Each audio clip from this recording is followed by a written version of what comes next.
All right, let's jump right in that. Today we're taking a deep dive into Madiran. Madiran. It's a French wine region that's nestled up against the Pyrenees Mountains. Yeah. And from what I've been reading, it's about as rugged and interesting as the mountains themselves. And what's really interesting is that while a lot of French wine regions, you think Cabernet Pinot Noir, Right. Madiran is all about this grape called Tannat. Yeah, that's what really stood out to me from the research you sent over was this Tannat grape. Yeah. It sounds like it produces some really intense wines. Intense is a good word for it. You know how people say that like big, bold reds go well with like a steak? Yeah. Well, Tannat from Madiran like takes that idea and just goes crazy with it. It's known for having some of the most powerful tannins in the entire world of wine. Oh, wow. So are we talking about wines that can make your mouth pucker for like a week? Oh, maybe not a week, but you get the idea. The tannins in Tannat are really powerful. They give the wine this incredible structure and aging potential. We're talking wines that can like mellow out and evolve for decades. Decades. Yeah. Okay, so now I'm intrigued. I'm also picturing, some tough as nails, leathery old-timers making these wines. Uh-huh. Does Madiran have a long winemaking history? Oh, absolutely. Yeah, we're talking Roman vineyards, medieval monks tending the vines. The history goes way back. And you know what's crazy is Madiran actually survived the phylloxera plague. Really? That wiped out a lot of Europe's vines in the 1800s. Wow, they survived that. That's impressive. Yeah. So are we talking about like one giant vineyard that covers this whole region? Not exactly. While Tannat is definitely the star, Madiran isn't a one-trick pony. There are actually some really cool subregions, Okay. each with its own kind of personality. You've got Patrum du Vic-Bilh, for example. It's known for its sweet white wines. Wait, sweet whites from the same region as these like intense, powerful reds. It really shows you the diversity of the region, right? You've got bold reds in one area, and then just a stone's throw away, you have elegant, like honeyed white wines. That's wild. And it all comes down to these different microclimates and soils. The lay of the land really has an impact. Okay, so back to our main character for a second, Tannat. Yeah. The research mentioned that it's a late ripening grape and that it has a really thick skin. Uh-huh. What does that actually mean for how the wine tastes? That's where it gets interesting. See, late ripening means the grapes stay on the vine longer, they soak up more sun, Okay. and develop these really intense flavors. Oh. And that thick skin, that's where all those powerful tannins come from. Okay, so we're talking dark fruit spice.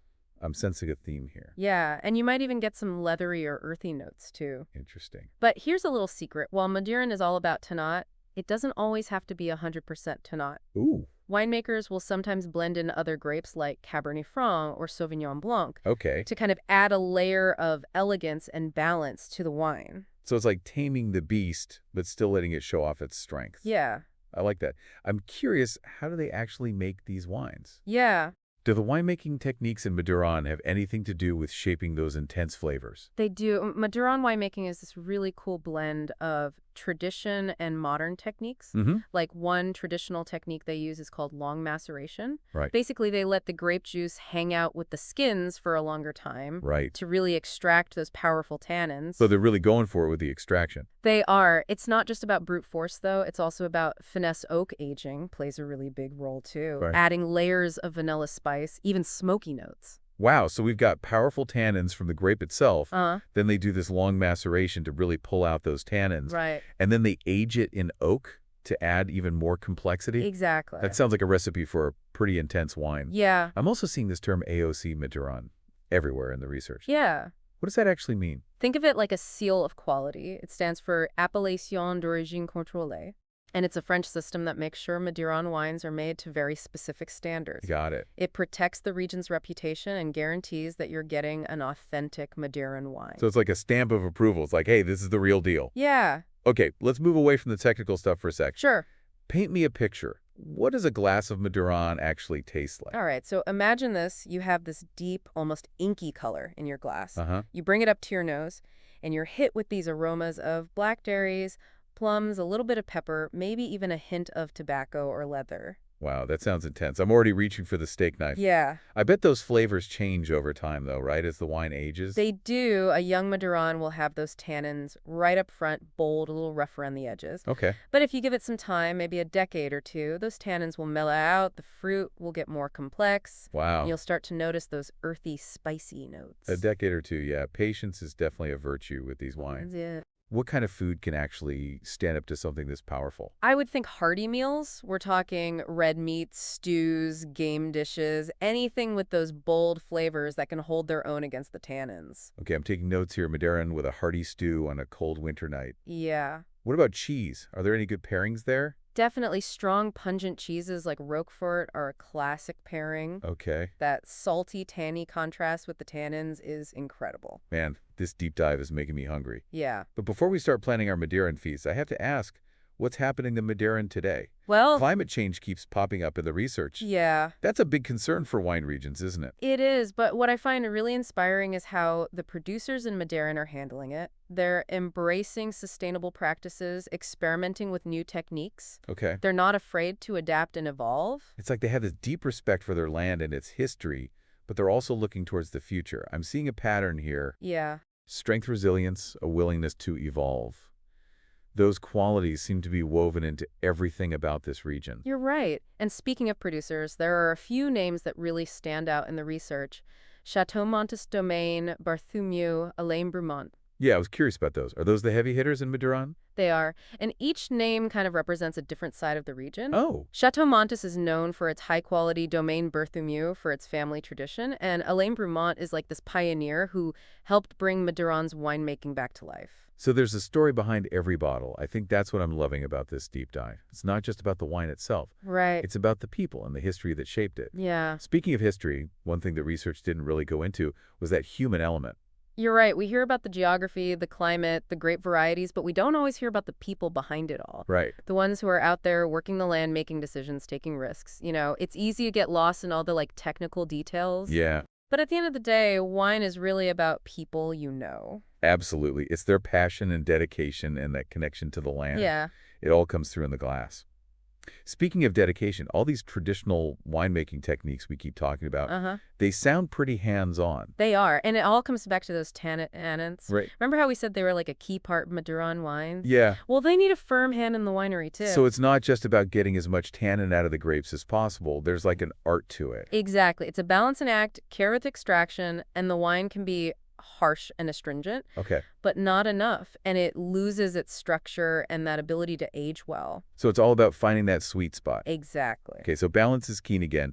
But walk me through this hands-on approach. What actually happens after the grapes are harvested?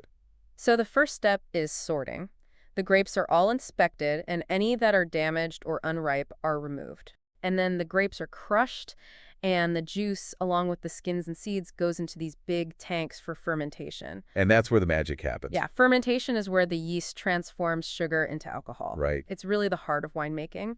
And in Madiran, this process can take weeks. Weeks? Yeah, the winemakers are constantly monitoring the temperature, checking how those tannins are being extracted. Wow. It's a really involved process. I bet those tannins need some special attention during fermentation. Oh, they do. One traditional technique they use in Madiran is called pujage, Okay. and it involves punching down the cap of skins and seeds. The what? The cap, it forms on top of the juice during fermentation, Right? and they punch it down. Wait, so someone is actually getting in there and punching grapes? Well, it can be pretty physical, yeah. These days, a lot of wineries use automated systems for this. Okay. But the goal is the same, to gently extract color, tannins, and flavor from those skins and seeds. That makes sense. So after all the punching and fermenting, what happens next? Well, once fermentation is done, the wine is pressed to Uh-huh. separate the juice from the solids, and then it goes into oak barrels for aging. Ah, so that's where those oaky flavors and aromas come in. You got it. The type of oak, the age of the barrel, how long the wine spends in it, all of that impacts the final flavor. Right. And for Madiran wines, this aging can last anywhere from a few months to a few years. Years? Yeah. I guess those tannins need some time to mellow out in the barrel. Yeah, you could say that oak aging isn't just about adding flavors, though. It also helps to soften the tannins. Okay. Integrate them into the wine's structure. It's all about balance again. Man, it's amazing how much work goes into making these wines. Yeah. You've got this powerful tannic grape, but then the winemaking is so meticulous and almost delicate. Right. It's like a really interesting paradox. That's a good way to put it. These wines are definitely bold and intense, but they're also made with a level of precision and artistry. Right. That's pretty remarkable. So it's not just about making a big, powerful wine. It's about making something complex and balanced, Mm-hmm. something that really reflects the unique terroir of Madiran.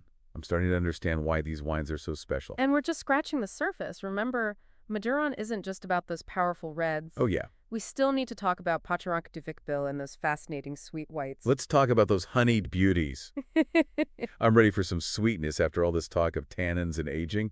All right, so let's talk about those sweet white wines. Yeah. Pacharank du Vicbil. Pacharank du Vicbil. It's such a different story from everything else we've been talking about with Madiran. It is. It really is. And yet it's a really important part of the region's identity. It's like the opposite of Tannat. Right. You know, it reminds you that Madiran isn't all about like power and intensity. Right. It's about finesse and elegance too. Okay, so remind me again, what grapes are we talking about here? Okay, so the main grapes are Petit Manseng and Gros Manseng, and they're known for their naturally high acidity, which is super important for balancing out the sweetness in the wine. Gotcha. So you get these really interesting layers of flavor like honeyed apricots, candied citrus, sometimes even quince or spice. So it's not just a sugar bomb? No, not at all. There's a lot of complexity there. Okay. And the sweetness can vary too. You know, some are off dry, some are super sweet. It all depends on the style. Gotcha. And some of them even develop these nutty oxidative notes as they age. Really? Almost like a sherry. Wow, that sounds pretty interesting. Yeah. It's amazing how one region can produce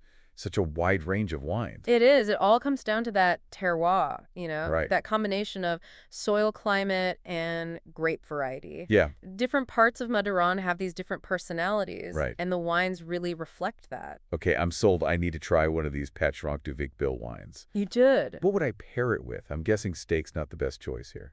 Well, you could try it with steak, but there might be better pairings. Okay. Foie gras is a classic pairing. Oh. The richness of the foie gras goes really well with the sweetness and acidity of the wine. That does sound pretty good. Yeah, it's a decadent combo. Okay, that's going on my list. Any other pangs that stand out? Spicy Asian food is another great match. Really? Think like Thai curries or Szechuan dishes. Oh, okay. The sweetness kind of tames the heat, Right. and then the acidity cuts through all the richness of the food. So Madiran really has something for everyone. It does. Whether you love those big, bold reds or elegant sweet whites or even both, this region has you covered. Yeah. It's like a wine lover's paradise. I think so. And what's so cool about Madiran is that it's a region that's always evolving. Right. They're dealing with things like climate change head on, you know, Yeah. experimenting with new techniques, pushing the boundaries while still respecting their traditions. It's like they're writing the next chapter of Madiran's story right now. They are. Which is pretty cool to witness. Yeah, and I think as we wrap up this deep dive, it's important to remember that every bottle of Madiran has a story behind it. Yeah. A story about people and place and passion and perseverance. A story that's been going on for centuries. Yeah. And it's still being written today. So, to our listeners, we encourage you to go find a bottle of Madiran. Yes. And experience that story for yourself. Cheers to that.